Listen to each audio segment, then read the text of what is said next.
তোমরা কি বলতে পারো আমরা কতক্ষণ ঘুমিয়েছি? দিনের অর্ধেক চলে গেছে। আমার মনে হয় অর্ধেক দিনের বেশি ঘুমাইনি। কিন্তু আমার মনে হয় এর থেকে বেশি ঘুমিয়েছি। আবার এমন তো নয় যে রাত দিন ঘুমিয়েছি কিন্তু বুঝতে পারিনি। জানি না এই অল্প সময় ঘুমিয়ে এত ক্ষুধার্ত হলাম কিভাবে। তোমরা কি কেউ ক্ষুধার্ত নও? অবশ্যই, এরকম খিদা এর আগে আমার আর কোনোদিন লাগেনি। উফ, প্রিয়, তোর আবার ঘুম পাচ্ছে না তো? হ্যাঁ, আলিজানা, আমরা যখন এখানে এসেছিলাম তখন তো এই পাথরগুলো ছিল না, লতাপাতাও ছিল না। হ্যাঁ ঠিকই বলেছেন, আমিও তো এগুলো দেখিনি। আমার মনে হয় কিছু সময় ঘুমিয়ে থেকে সবকিছু পাল্টে গেছে। কিছু সময় বলতে কি বোঝাচ্ছেন? কতটা ঘুমিয়েছি তা আমাদের পরওয়ারদিগারই জানেন। আমার মাথা ও চেহারা এত ধুলাবালি এলো কোথা থেকে?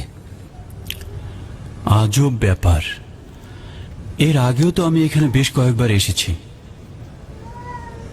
কিন্তু এই পাথরগুলো তো এখানে ছিল না। বন্ধুরা, আমরা এখন কি করে আমাদের ক্ষুধা মেটাবো? আফসোস, যদি সাথে করে আর একটু বেশি খাবার নিয়ে আসতাম। এখন এখান থেকে বাইরে বের হওয়া বিপজ্জনক। আমি যাচ্ছি, গ্রাম থেকে কিছুটা খাবার নিয়ে আসি। তুমি যাবে?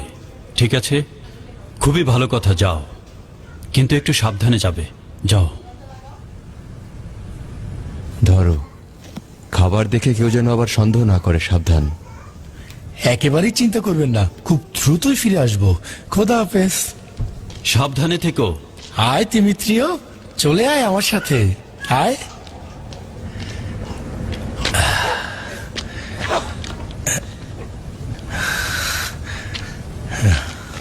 আয়,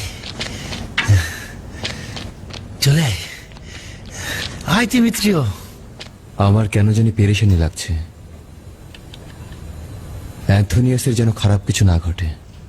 তোমার চিন্তা অযথা নয়, আমি সবকিছু অন্যরকম দেখতে পাচ্ছি। আশা করছি ও যেন কোনো বিপদে না পড়ে। বন্ধুরা, ও ফিরে না আসা পর্যন্ত আমাদের অপেক্ষা করা উচিত। আয় তিমিত্রি। আরে এগুলো কি? হ্যাঁ, কাউকে তো দেখতে পাচ্ছি না। এগুলো ধ্বংস হয়ে গেল কিভাবে? এক রাতে সব ধ্বংস হয়ে গেল।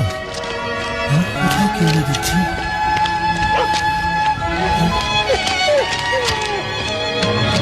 কাউকে তো দেখতে পাচ্ছি না।